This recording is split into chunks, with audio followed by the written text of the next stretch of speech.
Bigla kong naisip na magginataang gulay na papaya mga kaakla dahil nga may tira pa nga akong paksiw na isda. Kaya let's go! Dito nga ako ngayon bibili sa suki ko ng gulay dahil mura nga lang ang mga gulay nila dito. Ayan, at may nakikita na nga akong papaya. Dumaan na nga rin ako dito nga sa butika dahil bibili nga ako ng gamot dahil nga nilalagnat si Mister. Bumili na nga rin ako ng kape at asukal nga mga kaakla. Naubusan na talaga ako sa bahay. Alam nyo na, wala pa tayong pambili ngayon. Bibili na nga rin ako ng panggata. Nakarating na nga ako dito nga sa bahay mga kaakla. Grabe, medyo naglalight na nga rin yung buhok ko dyan mga kaakla. O diba? Tingnan nyo naman medyo mahaba-haba na nga rin yung bagong tubo. Pagpasok ko nga dito sa bahay ay sinalubong na agad ako ng aking mga anak-anakan dyan. Yan yung pusa at saka yung aso. Laing nga sana yung gugulayin ko mga kaakla, kaso nga lang medyo mahal talaga yung mga panahog. Kaya naman no choice muna tayo, magpapaya muna tayo ngayon. Mura nga lang ngayon yung papaya mga kaakla. Ay yung bili kong yan, di ba malaki na siya pero 25 nga lang yan. Yung 100 pesos mo nga mga kaakla ay kasya na nga dyan. Babalatan nga muna natin yung papaya mga kaakla.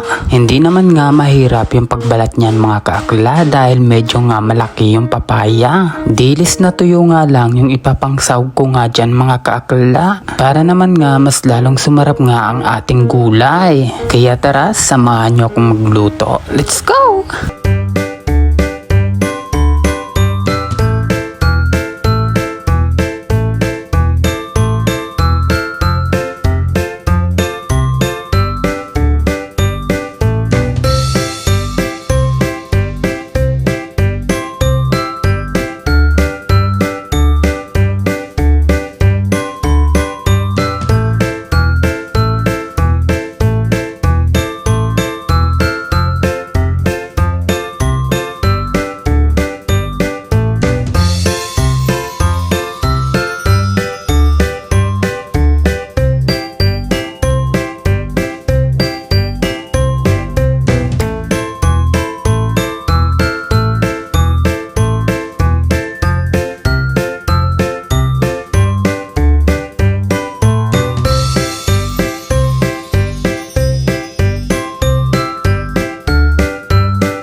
Ayan, at luto na nga ang ating ginataang papaya. Pag ito talaga yung ulam mo mga kaakla, tapos papartneran mo nga siya ng isdang paksiw, ay grabe talaga mga kaakla, talagang mapaparami kayo ng kain. Paksiw na tamban nga lang yung ipapartner natin dyan mga kaakla. 2 peraso nga lang yung sinandok ko dyan mga kaakla. Dahil nga halos ako lang naman yan yung kakain. Dahil si Mr. nga ay wala namang hilig pagpaksiw, pero pag prito nga yan ay lalantakan nga niya yan. Tapos na nga kami kumain mga kaakla, kaya ayan yung mga alaga naman nga namin yung papakainin ko. Medyo malakas talaga kami mga kaakla sa kanin. Pag nagsasaing nga ako ay dinadamihan ko na nga mga kaakla para yung tira nga ay papakain ko na nga lang sa kanila. Syempre mga kaakla, hindi naman nga pwede na ikaw lang yung mabubusog. Dapat nga lahat nga kayo kung sino nga yung kasama nyo sa bahay. Lalo na nga ito si Nika. Diyos ko, napakalakas nga nito sa kanin.